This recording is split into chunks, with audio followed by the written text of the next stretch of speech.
Je m'appelle Lucie Tardin, j'ai 29 ans et je suis traductrice littéraire. J'habite à Lausanne où j'ai fait mes études. Au niveau du master, j'ai fait une spécialisation en traduction littéraire au Centre de traduction littéraire de Lausanne et c'est à partir de là que ma carrière a commencé. J'ai traduit Ounès les mers, un roman de Virginia Elbling. C'est une autrice tessinoise. Elle est née en 1974 à Lugano. Elle a fait ses études dans le canton de Fribourg, en Suisse romande donc. Et Ounès les mers, donc c'est son premier roman qui a remporté le prix Studer Gans. Aujourd'hui, à côté du journalisme, elle est mère de 6 enfants.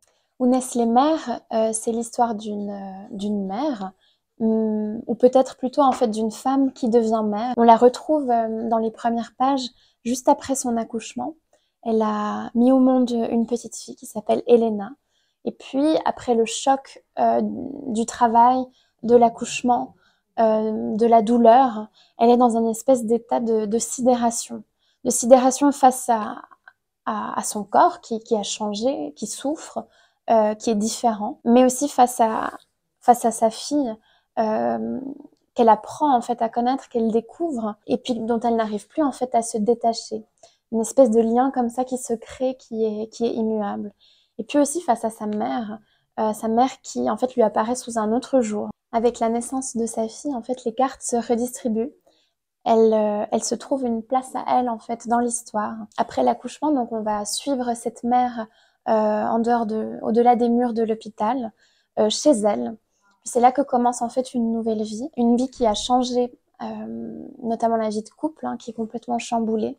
La différence entre ces chamboulements, enfin, entre l'impact qu'a eu c'est l'arrivée de l'enfant sur la mère et sur le père, évidemment, est très différente et c'est très bien problématisé dans le livre. On a cette souffrance aussi de la mère qui est liée à l'isolement social, à cet enfermement en fait dans la sphère domestique. Et puis elle va en fait parvenir à sortir en fait de ça grâce à la nature. C'est la nature qui ouvre une brèche. Grâce à la nature d'une part et puis à la musique, parce que la protagoniste du livre est pianiste. Elle va en fait se retrouver, elle, renouer avec son corps et puis renouer avec l'autre. Pour moi, la traduction, c'est un partage, c'est un échange entre un lecteur et un auteur, entre différentes manières d'appréhender le monde. C'est d'autant plus important dans un pays comme la Suisse, un pays en fait où on a plusieurs langues, le français, l'italien et bien sûr l'allemand qui est majoritaire, puis aussi le romanche que à l'étranger on connaît un petit peu moins. Et donc toutes ces langues en fait, les Suisses ne les parlent pas toutes. C'est pour ça que la traduction est vraiment quelque chose de fondamental. Il y a une traductrice qui s'appelle Marion Graff que j'admire beaucoup, qui est traductrice notamment de Robert Walser.